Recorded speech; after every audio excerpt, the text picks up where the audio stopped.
Et coucou à tous, j'espère que vous allez bien. J'ai trop envie de vous raconter un peu ce qui m'arrive. Et j'ai vraiment eu un message de Dieu à travers cette parabole que je vais vous donner, mais c'est ce que je suis en train de vivre. On va parler aujourd'hui de ma dent, ok, de ma dent, mais la dent représente quelqu'un qui n'est pas chrétien, ok.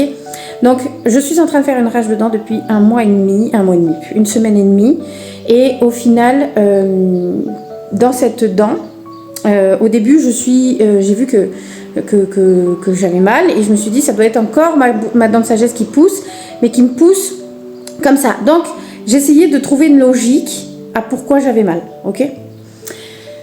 Donc, je vais en pharmacie, je prends des choses aux huiles essentielles, je change de dentifrice, je change de bain de bouche. J'essaie vraiment de me soigner naturellement, voilà, ok? Ça ne fonctionne pas. Donc du coup je me dis je vais prendre un Doliprane. Le Doliprane fonctionne incroyablement bien, je vous assure. Il retire la douleur, ok. Donc c'est cool, hein. Mais pendant que ça retirait la douleur, une infection était en train de se produire dans ma dent. Donc abcès, un truc qui était littéralement impossible normalement parce que j'ai la dent qui est dévitalisée, donc ce n'est littéralement pas possible. Je mets bien une semaine à trouver un dentiste, donc un frère de l'église qui arrive à me prendre, heureusement, parce que mon dentiste ne pouvait absolument pas me prendre. Donc il me fait une radio, dadadi, dadada, il remarque, il dit « Waouh, incroyable, c'est bizarre, parce que du coup, t'as quand même la dent qui est dévitalisée, donc tu devrais pas avoir un abcès, machin, nanana. » Et au final, il remarque que ce qui avait été dévitalisé, les deux racines se sont séparées, et en fait, c'est mon os qui prend, et du coup, c'est pour ça que je fais une infection.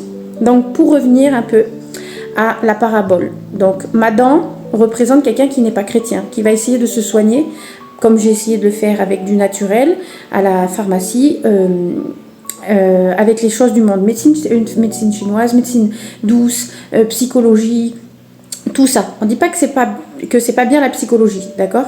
Mais ce n'est pas suffisant. La preuve est.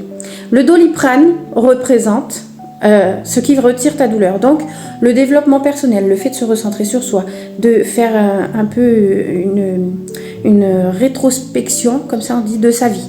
Donc, on trouve un peu les anomalies et ce qui pourrait peut-être devoir être changé. Ok ?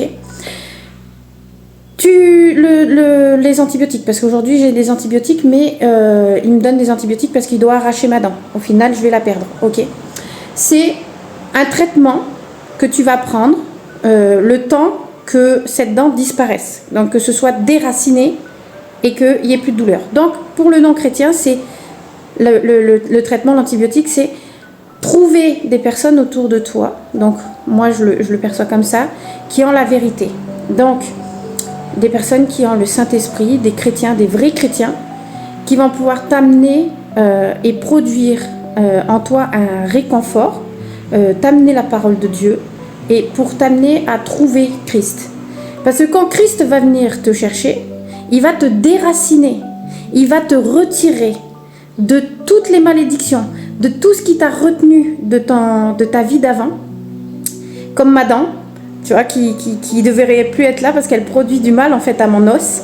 Et ben c'est la même chose. Tout ce qui était pas bon, ce que tu as voulu prendre pour te soigner naturellement, les antibiotiques, les nanana, ce n'est pas suffisant. Il te faut Christ pour te déraciner de ta vie, pour que tu puisses être à nouveau entièrement soigné et sain. Si ça peut te parler, tant mieux. En tout cas, je te fais des gros bisous et sois béni.